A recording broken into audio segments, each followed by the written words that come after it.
au-dessus de tout, Seigneur, de toute circonstance, de toute situation. Seigneur, nous voulons maintenant, au moment où nous ouvrons cette parole, te demander que tu puisses nous toucher, nous qui sommes ici dans ce lieu, comme tous ceux qui regardent en ce moment ce culte, qui suivent ce culte, comme tous ceux qui vont le suivre plus tard dans cette journée ou dans cette semaine. Seigneur, nous demandons une onction puissante, Seigneur, qui soit répandue pour que, comme nous venons de le chanter, nous croyons que cette parole porte du fruit, que c'est une parole vivante, qu'elle change nos vies, qu'elle amène les miracles d'en haut. Merci, Seigneur Jésus. Amen. Amen. Est-ce qu'on peut applaudir le Seigneur avant de s'asseoir? Alléluia. Voilà. Je vous invite à prendre place et tout de suite, nous allons lire dans le livre des Actes au chapitre 4, donc à partir du verset 23. Actes, chapitre 4, verset 23. Alléluia. Après avoir été relâchés, donc il s'agit de Pierre et de Jean, vous vous souvenez qu'ils avaient prié et guéri avec autorité cet estropié qui était devant le temple et beaucoup de gens s'étaient convertis encore à Jésus. Après cela, ils ont été arrêtés et puis on les a menacés en leur disant on vous laisse sortir mais il ne faut plus que vous parliez de ce Jésus. Et donc voilà, il nous a dit qu'après avoir été relâchés, ils allèrent vers les leurs et racontèrent tout ce que les principaux sacrificateurs et les anciens leur avaient dit. Lorsqu'ils l'eurent entendu, ils élevèrent à Dieu la voix tous ensemble et dirent, Seigneur, toi qui as fait le ciel, la terre, la mer et tout ce qui s'y trouve, c'est toi qui as dit par le Saint-Esprit, par la bouche de notre Père, ton serviteur David, pourquoi ce tumulte parmi les nations et ces vaines pensées parmi les peuples? Les rois de la terre se sont soulevés et les princes se sont ligués contre le Seigneur et contre son oint.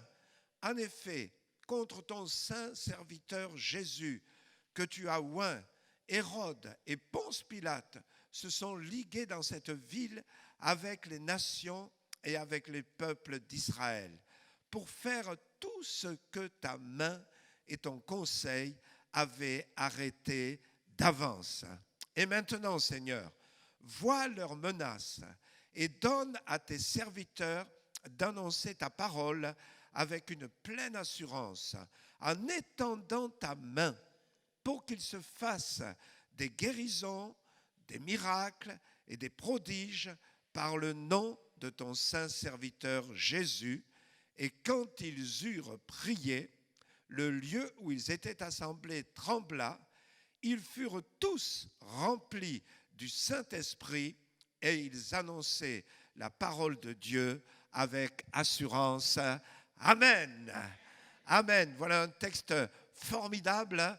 Et c'est vrai, en début de semaine, quand le pasteur Yves m'a envoyé un message pour me signaler cette situation en Algérie, j'étais un peu peiné vraiment de cela. Il y a, je crois, un peu plus de 2 ans, donc nous étions là-bas avec mon épouse et tout près de ses frères et sœurs, on a senti vraiment tout leur amour pour Jésus, tout leur zèle pour annoncer la parole de Dieu. C'est vrai, ça m'a touché. Et en même temps, je me dis, voilà, dans nos vies, il y a des situations comme ça qui arrivent. Que ce soit sur l'Église, que ce soit dans nos vies personnelles. Cette semaine, en parlant avec des bien-aimés de l'Église, voilà, tout d'un coup, une situation vraiment perturbante arrive dans leur maison, dans leur famille. Et tout cela, toutes ces difficultés, bien sûr, ça nous fait réfléchir. On se dit, mais qu'est-ce qui se passe? Qu'est-ce qu'on va faire? Mais je voudrais vous dire ce matin, en commençant ce message, et c'est d'ailleurs le titre de mon message, avec Jésus, il y a une réponse. Avec Jésus, il y a une réponse. Vous savez, l'église primitive, cette église de Jérusalem qui vient de naître, qui n'a que quelques semaines, a vécu des choses extraordinaires. Ils ont vécu des choses extraordinaires. D'abord, la résurrection de Jésus. après avoir tremblé, après avoir pleuré, après qu'ils aient été ébranlés, parce qu'ils avaient suivi Jésus, ils avaient tout abandonné pour suivre Jésus, et puis voilà que tout d'un coup, ils voient leur Seigneur cloué sur une croix, ils voient qu'on est en train de mettre le corps de Jésus mort dans un tombeau, et après ces temps vraiment où ils ont été bouleversés, troublés, où ils ont remis tout en question dans leur vie, voilà qu'ils apprennent que Jésus est ressuscité. Alléluia. Quelques miracles extraordinaires. Et voilà qu'ils voient Jésus, ils entendent Jésus les enseigner, ils ont des dialogues avec Jésus, comme Pierre a pu avoir vraiment un dialogue avec Jésus. Et puis Jésus leur dit, voilà, je vais partir, mais rassurez-vous, vous ne serez pas seuls, vous allez recevoir le Saint-Esprit. Alléluia. Et après quelques jours de prière, quand Jésus est monté au ciel et quelques jours de prière, voilà que dans cette pièce où ils sont 120, là, on peut dire, c'était l'église que Jésus a laissée sur cette terre après ces 3 années de ministère. Voilà, ils sont 120 dans cette pièce en train de prier, de dire Seigneur, accorde-nous ce que tu nous as promis. Donne-nous cette présence, cette personne, le Saint-Esprit. Voilà que le Saint-Esprit descend sur eux. Alléluia. Et ils sont vraiment transformés. Il y a cette onction du Saint-Esprit qui les pousse même à sortir dans les rues, à parler dans des langues qu'ils ne connaissent même pas. Et à voir que les gens à qui ils s'adressent sont touchés. Et il nous est dit que voilà, ce jour-là, Pierre, qui avait renié Jésus devant une servante dans la cour du souverain sacrificateur, il avait dit, je ne connais pas Jésus, je n'ai rien à voir avec lui, ne venez pas m'embêter avec vos histoires. Et puis voilà que maintenant ce même Pierre, rempli du Saint-Esprit, alléluia, vous savez, le Saint-Esprit change tout dans nos vies, amen, amen, voilà qu'il se lève maintenant devant cette même foule qui avait crié quelques jours auparavant, crucifie-le. Voilà que maintenant il annonce la parole de Dieu avec assurance. Et il va voir des milliers de personnes, oui, des milliers, 3000, il nous a dit, personnes donner leur vie à Jésus ce jour-là. Alléluia. Mais ils ont vécu des choses extraordinaires. Ils sont emportés maintenant dans ce flot de bénédiction, je dirais. Et voilà que Pierre et Jean vont au temple et ils voient un boiteux en train de faire l'aumône qui s'attend à recevoir quelque chose d'eux. S'il te plaît, donne-moi quelque chose, j'ai faim. Et voilà que Pierre lui dit, voilà, on n'a pas d'argent, on n'a pas d'or, on n'a rien à te donner. Mais ce qu'on a quand même, on va te le donner. Au nom de Jésus, lève-toi et marche. Et voilà que ce boiteux se lève, qu'il marche, qu'il rentre dans le temple, qu'il saute, qu'il loue Dieu. Alléluia! Et toute la foule se réjouit. Et Pierre annonce la parole. Et encore des milliers se convertissent. Alléluia! Je ne sais pas si on peut réaliser vraiment ce que ces hommes et ces femmes ont vécu en quelques jours, vraiment. De voir cette œuvre de Dieu, mais ils sont comme emportés dans un rêve, quoi. Mais est-ce que, pince-moi pour voir si je ne suis pas en train simplement de rêver. Mais non, c'est bien réel. Toute la ville de Jérusalem est bouleversée. Il se passe des choses extraordinaires. Amen, amen, amen, amen. Mais voilà que tout d'un coup, eh bien, ces bénédictions ne vont pas s'arrêter, mais en tout cas, elles vont être gênées. Amen. Amen. Je voudrais que tu saches une chose, c'est que l'ennemi ne dort pas. L'ennemi ne dort pas. Hein. Les plus grandes bénédictions ne signifient pas qu'il ne va plus y avoir de bagarre, qu'il ne va plus y avoir de combat.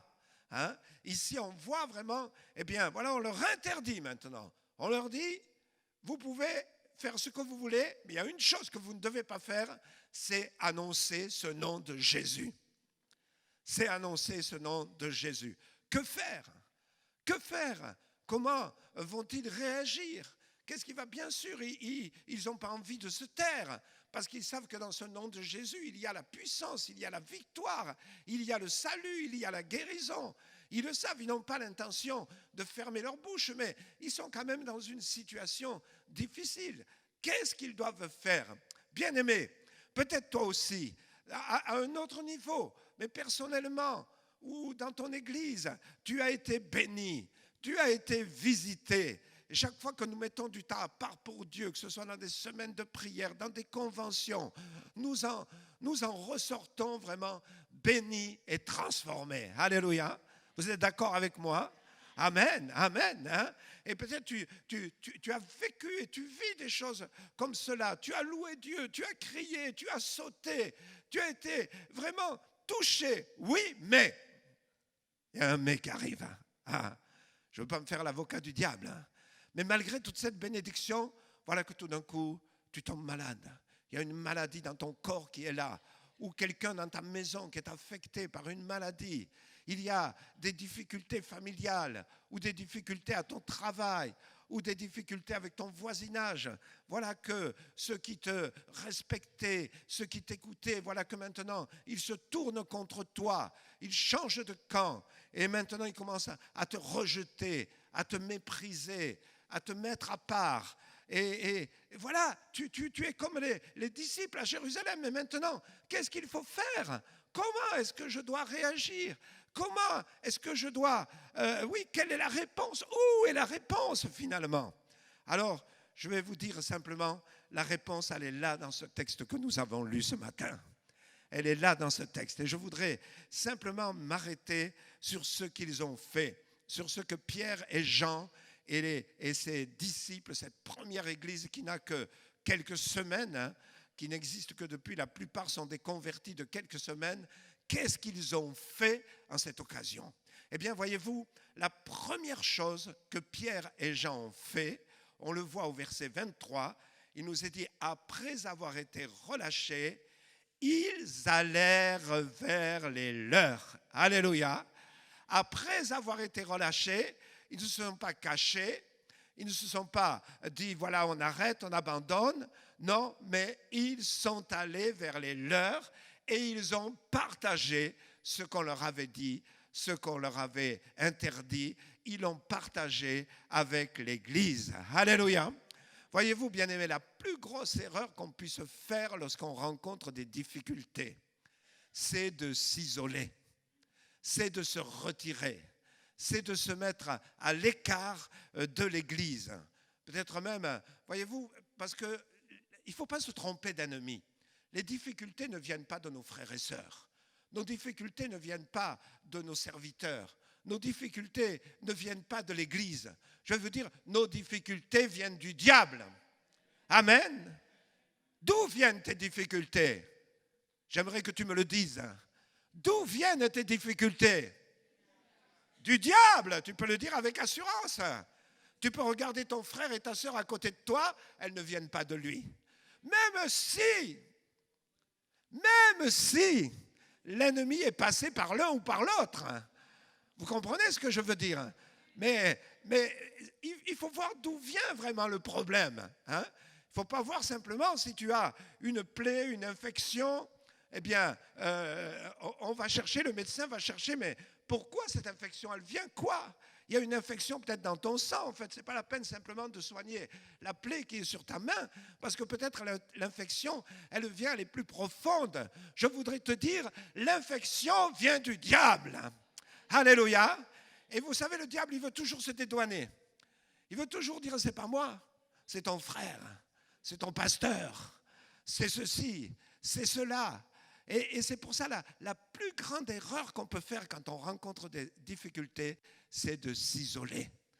Et je voudrais vous dire, ne t'isole pas. Il y en a même qui vont voir dans d'autres églises. Bon, ils vont rencontrer les mêmes problèmes dans d'autres églises. C'est pas parce que le diable, il est le même, vous savez. Il ne change pas parce que c'est le CRC ou je ne sais pas quelle église. Il a changé, non. Et il faut voir qui c'est qui se cache derrière le problème, et vraiment réagir de la bonne façon. Ils vont vers les leurs et ils partagent leurs difficultés. Voilà ce qui se passe, bien-aimés. On nous a dit ceci, on nous a dit cela. Ils ne sont pas en train de gémir, ils ne sont pas en train de se plaindre, mais ils sont en train de partager pour aller vers une solution. Alléluia. Moi, je vais vous dire franchement, j'aime mon église. Ce n'est pas parce que je suis pasteur, mais moi, je fais partie du CRC. simplement, au même titre que vous, j'aime mon Église. Je ne la quitterai pas pour rien au monde. Alléluia. Alléluia. Vous savez, c'est comme si je dis, voilà, je suis né dans une famille, voilà mon père, voilà ma mère. Non, ils ne me plaisent pas, je vais aller voir chez les voisins s'ils ne veulent pas m'adopter comme leur enfant. Hein. Et on fait ça dans l'église comme ça, ou on le refait même. Non, moi j'aime mon église, alléluia, je vous aime, je vous aime. Vous n'êtes pas parfait, alléluia, vous n'êtes pas parfait. Mais c'est pour ça que je vous aime, parce que moi non plus je ne suis pas parfait. Vous vous rendez compte, si vous étiez tous parfaits, moi je fuirais, hein, j'aurais honte. Hein. Mais voilà, je sais que je suis imparfait, mais je sais que tu l'es aussi. Mais ensemble, en tout cas, on s'aime et on va de l'avant. Alléluia. Alléluia. Hier soir, j'étais dans un anniversaire d'un frère ancien dans l'église. Hein, et c'est vrai, je disais cela à tous ceux qui étaient réunis. Je disais, voilà un homme, depuis plus de 30 ans, il est à nos côtés dans l'église. Il est à nos côtés, il est là fidèle. Oh, il n'est pas en train de prêcher sur l'estrade, très rarement, mais il est là, on sait qu'on peut s'appuyer sur lui. C'est ça l'église. Quand tu as des difficultés, ne t'isole pas, ne fuis pas, n'accuse pas, mais simplement va vers les autres et dis-leur ce qui se passe. Alléluia. Et alors là, il y a quelque chose d'extraordinaire ce qui se passe, parce que qu'est-ce qu'ils vont faire ? Ils vont élever la voix vers Dieu. Alléluia. Hein, c'est le verset 24. Hein, lorsqu'ils l'eurent entendu, ils élevèrent à Dieu la voix tous ensemble. Alléluia. C'est-à-dire, je dirais, d'un accord. Ils ont ouvert leur bouche et ils ont élevé leur voix et ils ont fait connaître à Dieu, bien qu'ils le connaissent déjà, mais c'est ça la prière. Ils ont fait connaître à Dieu qu'est-ce qui se passe. Voilà notre problème. Alléluia. Je vous dis une chose, bien-aimés. La force de l'Église, c'est la prière. La force de l'Église, c'est la prière. Tu peux avoir les meilleurs prédicateurs, les plus grands pasteurs, les plus grands évangélistes dans une église. S'il n'y a pas de prière, l'Église fera simplement du bruit. Comme il y a des églises qui font simplement du bruit, hein, je ne juge pas. Mais simplement du bruit, mais qu'est-ce qui se passe ? Mais il y a une force, mes amis, dans la prière. Et je voudrais te dire, élever la voix tous ensemble, ce n'est pas seulement se retrouver le dimanche matin, mais c'est être une église qui prie ensemble. Amen. Amen. Il y a des nuits de prière dans l'église. Je voudrais t'encourager, mon frère, ma sœur, à venir participer aux nuits de prière.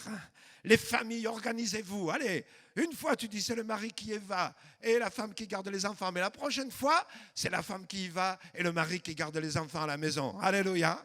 Alléluia. Vous savez, il se passe. Moi, je vous dis franchement, la nuit de prière, la vendredi, j'avais voyagé la journée, j'avais fait de la route. Je suis arrivé à la maison, j'étais fatigué, vraiment, fatigué. Et puis, je savais que le lendemain matin, je devais être là, ici, dans l'église, à 9h. Hein. Je savais que la journée, j'avais des rendez-vous. Je savais que le soir, je suis avec l'équipe de ménage pour mettre toute la maison de Dieu en place pour le lendemain. Et après ça, je savais que je partais encore dans une fête parce que je devais y aller, je devais honorer ce frère, hein, vraiment. Et quand j'ai vu tout ça, je me suis dit, mais Seigneur, je vais dormir quand ? Je vais dormir quand ? Moi, j'ai réussi quand même à trouver 2 heures hein, dans la nuit de vendredi à samedi, là, entre 5h30 et 7h30. Mais je vous dis une chose, bien-aimés, je suis en forme. Alléluia.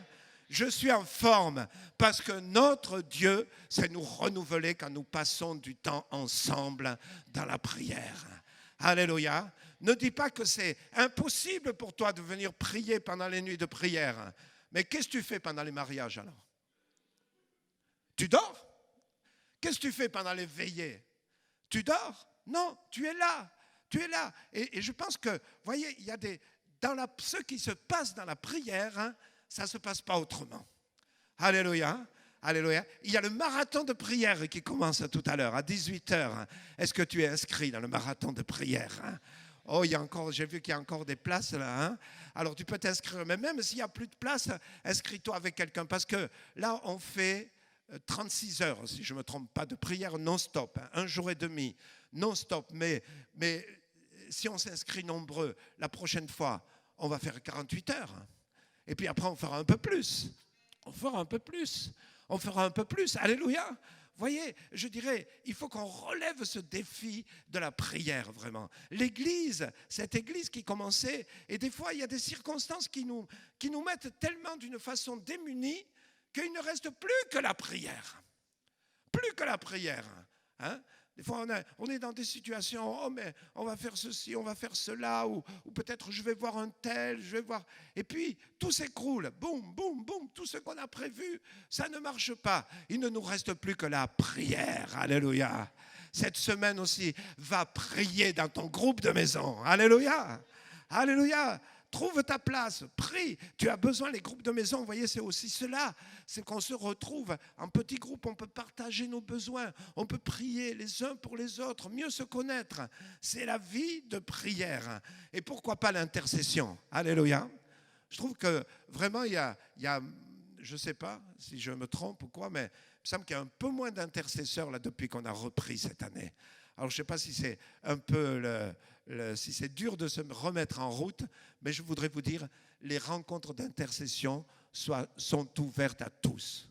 Que tu sois jeune, que tu sois vieux, que tu sois dans la force de l'âge, que tu sois un homme, que tu sois une femme, que tu aies ton bac ou que tu ne l'aies pas. Hein, peu importe, on ne demande rien, simplement des cœurs ouverts qui croient à la puissance de la prière. Alléluia. Et je sais que ça prend du temps de venir. Je sais qu'il y a des routes, je sais que les trains ont des problèmes, je sais qu'il y a des embouteillages, je sais qu'il pleut des fois comme ce matin, voilà, et puis il va faire froid, et puis ceci, et puis cela. Oui, il y a toutes sortes, mais il y a une chose qui est importante, c'est que la prière change les situations. Alléluia.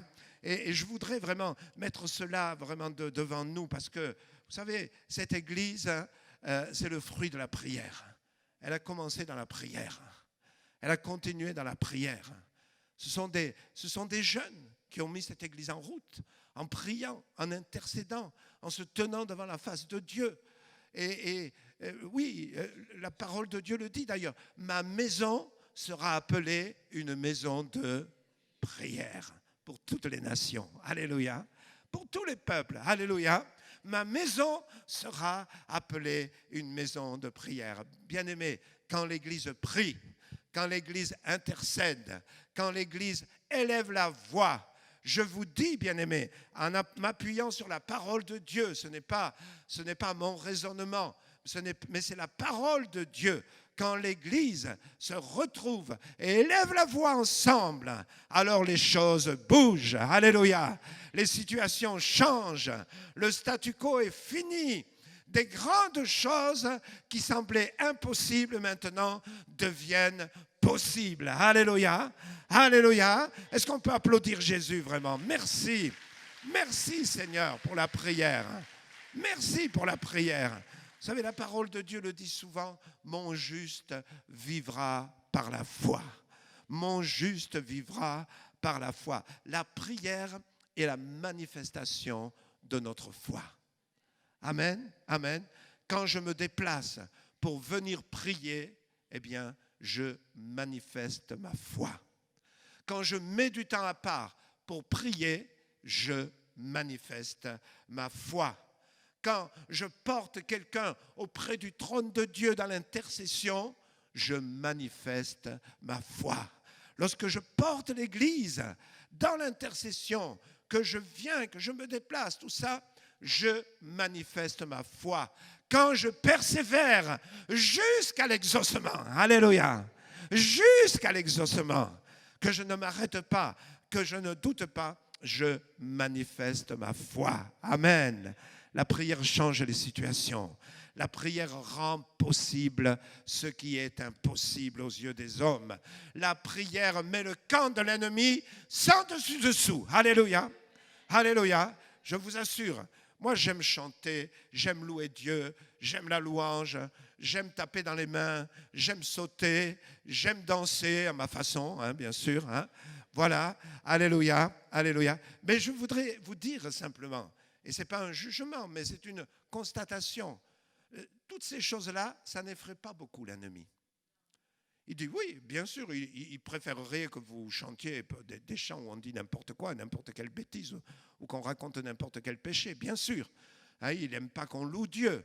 Mais je vous dis que dans le camp de l'ennemi, il y a la panique quand l'Église prie. Quand l'Église prie. Tu as besoin vraiment que des situations changent dans ta vie, dans ta maison, dans ton groupe de maison, peut-être dans ton quartier, dans ton service, ou je ne sais pas, dans ta vie professionnelle ou quoi. Je voudrais te dire, prie. Alléluia. Prie. Amen. Prie. Alléluia. C'est ce que l'Église a fait. C'est ce que nous voulons faire pour l'Église d'Algérie. Nous voulons prier, bien sûr. Nous pouvons les encourager avec notre communion fraternelle. On peut leur envoyer des messages. On peut leur dire on est avec vous. On prie pour vous. On vous aime. Tout ça, oui, c'est formidable. Ça va les encourager. Mais la vraie victoire, elle est dans la prière. Alléluia. Tu es malade. Oui, tu peux t'avancer aux appels. Oui, on peut t'imposer les mains. On peut faire l'onction d'huile. Oui. Ces choses sont bonnes. Elles ne sont pas mauvaises. Mais je vais te dire, prie. Alléluia. Prie vraiment. Alléluia. Ne t'arrête pas. Prie encore. Alléluia. Tu vas arriver à un but. Tu n'y arrives pas. Ça ne va pas, ça ne se passe pas, il y a toujours des obstacles, il y a toujours des barrières. Je voudrais te dire, peut-être tu as demandé à un tel de t'aider, tu as bien fait. Oui, il faut faire ce qu'on peut, je ne dis pas qu'il ne faut rien faire, mais il y a une chose que tu ne dois jamais négliger. Prie, alléluia, prie. La clé, la réponse, elle est dans la prière, alléluia. Amen, amen, amen. Vous savez, et une chose formidable, c'est que quand on prie, on est en train de remettre les choses en place. Parce que quand on ne prie pas, on calcule avec notre intelligence. On fait nos plans. Mais là, vous voyez, leur prière, elle est simple. Elle est simple. Et elle est extraordinaire. Ils remettent les choses en place. Ils disent, finalement, c'est qui a le pouvoir?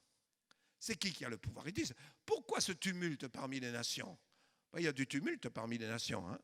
Il n'y a qu'à regarder le journal télévisé ou écouter les nouvelles à la radio. Vous voyez, partout, il y a des guerres, partout, il y a des disputes, partout. On cherche des accords, mais on ne les trouve pas. Partout, les gens ont peur, les gens n'ont pas de solution. Partout, les gens sont mécontents, surtout en France d'ailleurs. Hein. On est les rois du mécontentement en France. Hein. On est un pays où on a tellement d'avantages. Hein. Je ne dis pas qu'il n'y a pas de souffrance, hein, mais on a tellement d'avantages matériels et pourtant on est les plus grands râleurs de la terre. On est les plus grands râleurs de la terre. Mais voilà, mais je vous dis simplement, eux ils ont dit pourquoi tout ce tumulte? Pourquoi tout ça?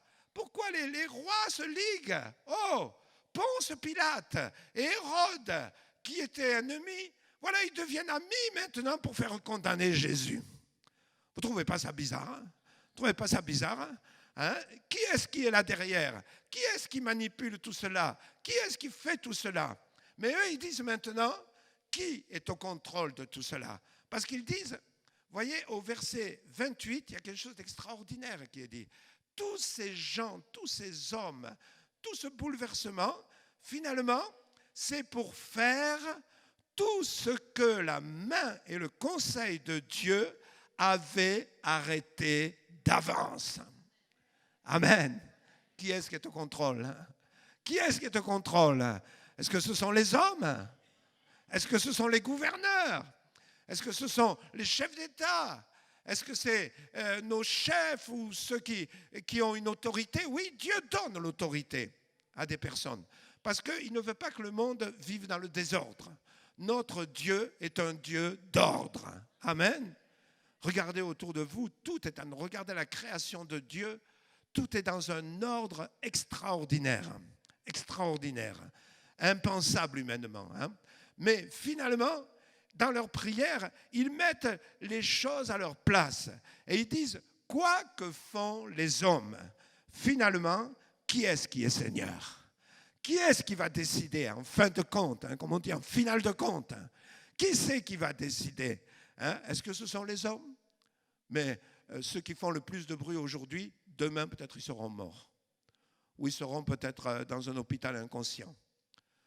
Qu'est-ce que l'homme peut faire? Qu'est-ce qu'est l'homme?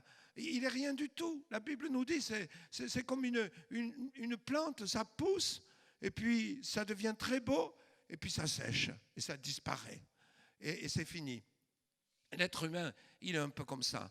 Mais laissez-moi vous dire, c'est Dieu qui tient toutes choses dans sa main. Alléluia.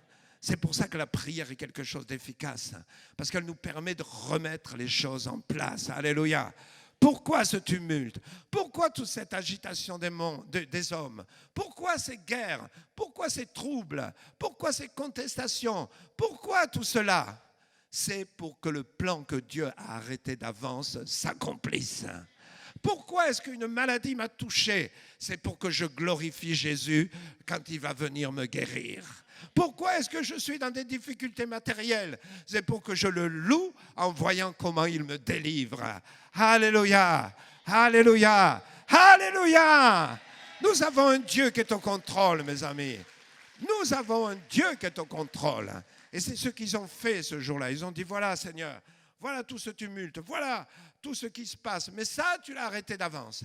Et alors on arrive à ce qu'ils ont demandé. Seigneur, maintenant Seigneur. Je dirais, ils ont dit tout simplement au Seigneur, maintenant, c'est à toi de jouer, Seigneur. Alléluia. C'est à toi de jouer. C'est à toi d'intervenir. Non, on ne va pas rien faire. Nous, on va continuer à annoncer ton nom. Mais il faut que tu nous donnes de l'assurance. Alléluia. Il faut que tu nous donnes vraiment la force. Il faut que vraiment nous soyons renouvelés. C'est pour ça que nous avons besoin de la prière. Et plus le monde part à la dérive. Et nous voyons combien aujourd'hui notre monde part à la dérive. Même nos pays qui se croient sages, ils font des lois sur des aberrations. Et c'est comme s'ils sont aveuglés. Ils sont aveuglés. Ceux qui font ces lois, ils sont aveuglés. Ou ils sont pris eux-mêmes dans toutes sortes de problèmes. Mais Dieu est au-dessus de tout cela. Alléluia. Dieu est au-dessus de tout cela et il veut se glorifier. Voilà, nous, Seigneur, on va annoncer, mais on a besoin de ton assurance. Alléluia. Et vous savez, notre assurance, ça touche les gens. Ils ont dit que lorsqu'ils ont vu que Pierre et Jean avaient tellement d'assurance, eh bien, les religieux, ils ne savaient plus quoi faire avec eux. Parce qu'ils ont dit, mais ce sont des gens du peuple. Ce sont des gens, peut-être, ils ne sont même pas allés à l'école.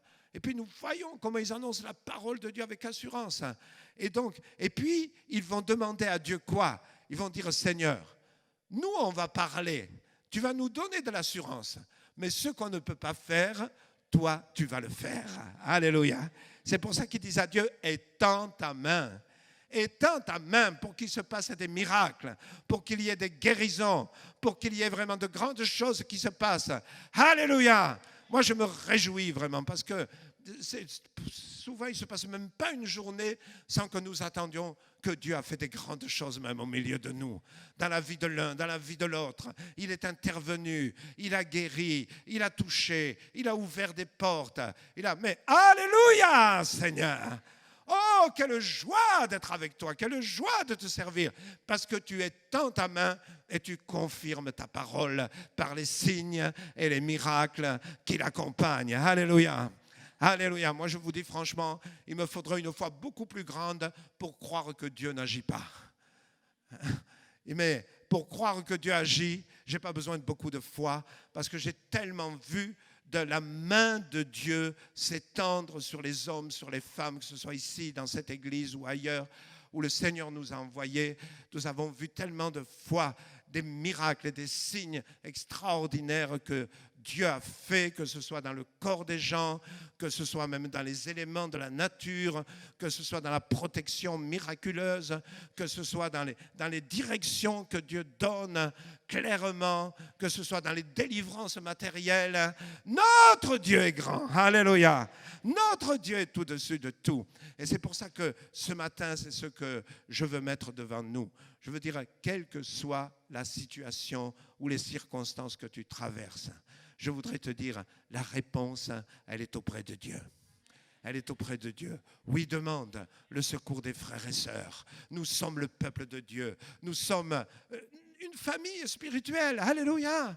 Et nous formons un corps tous ensemble. Un corps qui fonctionne. Un corps qui va de l'avant. Un corps qui remporte de grandes victoires. Ce corps, c'est l'Église de Jésus-Christ. Alléluia.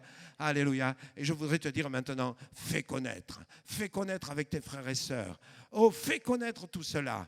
Fais connaître vraiment. Et alors, qu'est-ce qui se passe? Eh bien, il nous est dit que le lieu où ils étaient s'est mis à trembler. Waouh! Ça a bougé. Ça a bougé. Je ne sais pas si c'était comme un tremblement de terre ou quoi, mais peu importe. Il y a les choses bougent quand on appelle la direction de Dieu et la main de Dieu. Alléluia. Les choses bougent. Et puis, le Saint-Esprit est répandu. Alléluia. Alléluia. Combien j'aime vraiment et combien c'est merveilleux quand l'Esprit de Dieu est répandu au milieu de son peuple. Quand l'Esprit de Dieu est répandu dans ta vie, dans ma vie. Quand vraiment on sent cette onction qui est en nous. Quand on sent cette personne du Saint-Esprit qui passe au travers de nous. Et alors, ça nous donne de l'assurance. Amen. Ça nous donne de l'assurance. Ne te laisse pas arrêter. Alors, je voudrais qu'on fasse deux choses pour terminer cette parole. Je voudrais d'abord qu'on se lève